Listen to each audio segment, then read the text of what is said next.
Are you in the mood for some baked goods? You got some eggs, lemon, and sugar lying around? Does the current state of the world have you in a state of unease and uncertainty for your future? Me too, let's do something about that. Today I'm going to be teaching you guys a real sweet and simple recipe for meringues. If you didn't know what they were before finding yourself in my kitchen...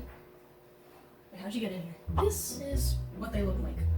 Looks a little bit like a dumpling, I know, but tastes better than it looks. Now let me warn you that these meringues will not look pearly and white like the ones I just showed you. Due to the fact that this recipe relies on whatever eggs you can find in your home, in my case, brown eggs or Creole eggs, the color of your meringues, maybe in my case, are going to look deeply blue. But hey, it doesn't matter what color our eggs are, because what we really need is the egg white. It'd be a brown or white, they should have egg whites, otherwise it'd be a bit awkward making meringue with just milk. Enough exposition, let's get to the prepping. Transition.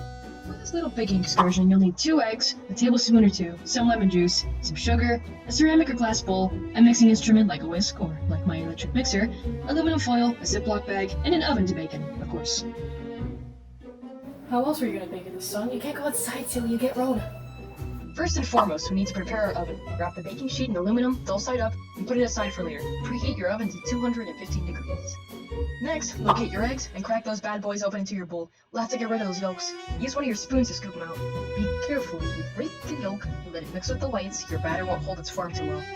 Now that the yolks have been evicted from our bowl, we can add in 2 tablespoons of sugar and about half a tablespoon of lemon. Alternatively, you can use the cap of your lemon juice to measure it out, like I did not do, but regardless. Alright, let's get that mixer ready. This is the fun and probably messy part. For starters, you want to mix at a high to medium speed. The goal here is to get your batter to foam and eventually be able to make stiff peaks when you raise your mixing utensil from it. If using an electric mixer, be careful. Lifting it out of the batter while it's still on will likely leave you with a sticky situation on your walls, and we definitely don't want that. That being said, with discretion, be sure to stop ever so often to check the stiffness of your batter. Also be wary of when it tries to mooch out of the bowl next to the mixer. If you have a bit of a sweet tooth, feel free to add in more sugar gradually as you mix the batter. Be mindful about how much you're putting in. I am not liable for whatever medical conditions you give yourself doing this.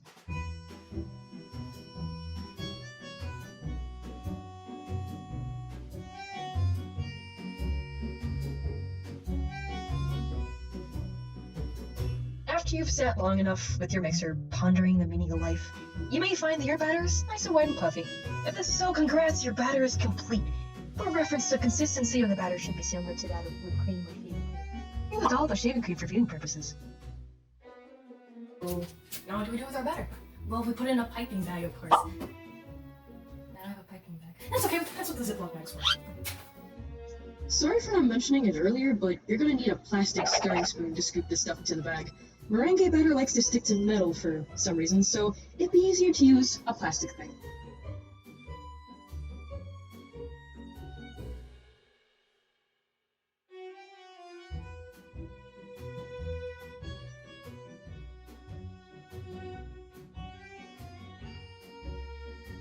Yay, it's in the bag, now we make puff! But wait, you need to cut off a corner of the bag before you do.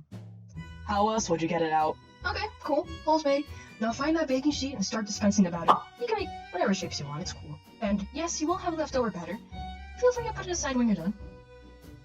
Now, like a responsible citizen, you will need to use oven mitts to put the baking tray into the oven. Alternatively, if you don't like rules or having fingers, just put the thing in without them. Go crazy. This is the hard part, waiting. You'll need to have something nearby to poke the batter with to check if it's cooked or not.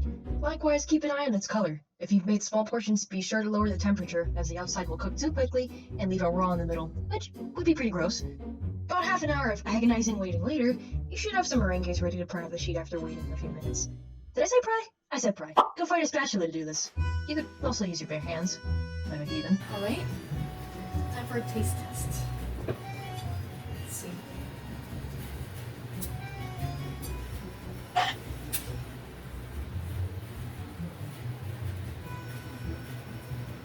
Man, of course these things aren't going to be perfect. Neither you nor I are artisan bakers. But I think it's good enough that we can manage to do this on our own. It's simple, inexpensive, and it's a quick little something to distract you from whatever hell may be raining in your personal lives. And that, I think, is enough. It's been nice chilling with you guys. Now get out of my house.